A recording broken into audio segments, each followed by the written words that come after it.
Welcome to More Than Commas, the podcast where we look at wealth through the lens of purpose, stewardship, and building a great life, not just a big balance sheet.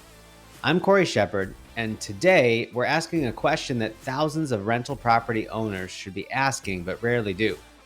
Should I sell my rental? It's easy to default to, if it's making money, keep it. But the truth is, cash flow can be a deceptive metric if you're not looking at the full picture. Today, we'll unpack how to evaluate your property based on today's numbers, not yesterday's. If you find this episode helpful, don't forget to subscribe and share it with a friend or fellow investor.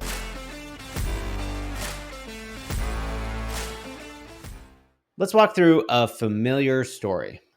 You bought a rental property 10 years ago for, say, $300,000. You put 20% down, $60,000, and took out a mortgage for the rest.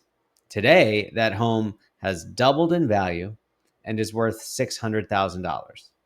Your loan balance is down to $200,000, leaving you with $400,000 in equity. So far, so good? Now, the rent on the property has climbed over time, and you're bringing in about $700 per month in net positive cash flow. Not bad, right? But here's the question. Why isn't it more? The answer is while rent increased, so did expenses. Property taxes have gone up. Maintenance and repair costs are higher. Insurance is more expensive. In other words, the property got more valuable, but so did the costs to operate it. So your net gain didn't scale with the home's appreciation. Now let's do the math. That $700 per month is $8,400 per year. You've got $400,000 of equity sitting in the property. That's a 2.1% return on equity, or ROE. For comparison, 10 years ago, when you had only $60,000 in it and maybe you made $6,000 per year in cash flow, you had a 10% return on investment. But now the denominator has changed. You're earning less on a larger base. But let's go one step deeper. That mortgage you've been paying all those years has been reducing your loan balance. So let's say the mortgage principal is getting paid down by $6,000 per year today. That's a form of return too. So add $6,000 of principal reduction to your $8,400 of cash flow.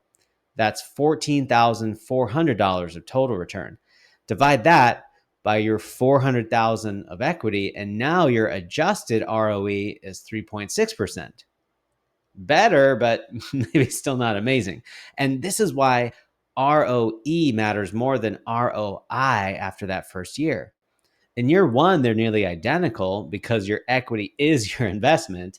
But as time goes on and your equity grows, if your cash flow and principal reduction don't keep pace, your real return drops.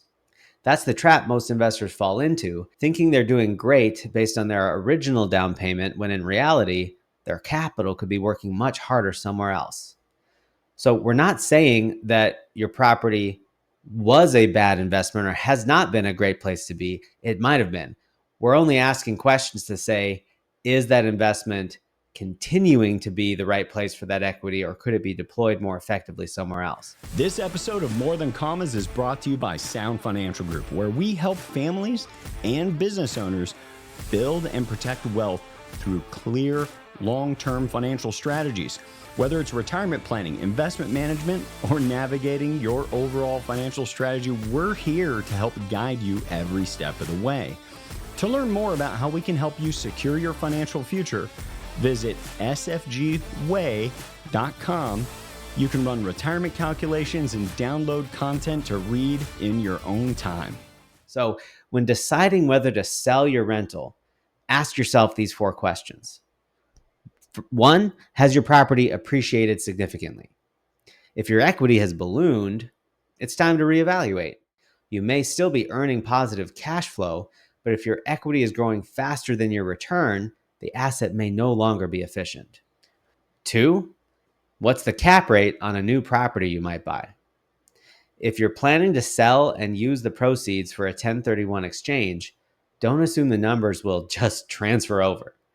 Calculate the cap rate on the new property, But don't use the gross sale price from your existing property. Instead, use your net proceeds after sale, accounting for around 8% in commissions, closing costs, and taxes.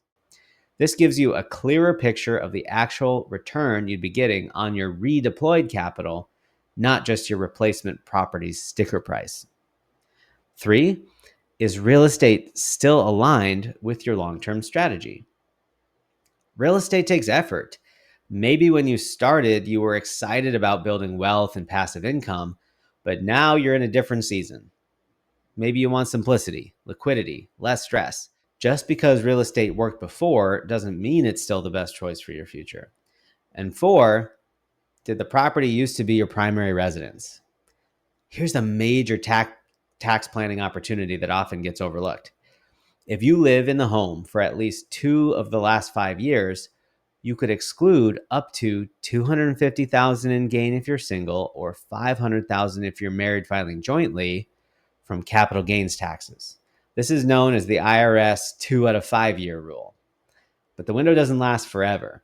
If you've been more than 3 years since you moved out, you may lose this exemption. So timing the sale while you still qualify could have a major impact on your after-tax return. It's tempting to hold on to real estate because it's making money, but we need to go deeper. Ask yourself, what's my actual return on the capital tied up in this asset? Is this property helping me reach my long-term goals? Could I reposition this equity into something that fits my season of life better?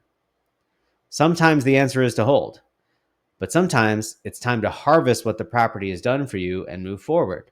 Just make sure you're deciding based on today's numbers, not yesterday's memories. If this episode got your wheels turning, I encourage you to take a second look at your real estate.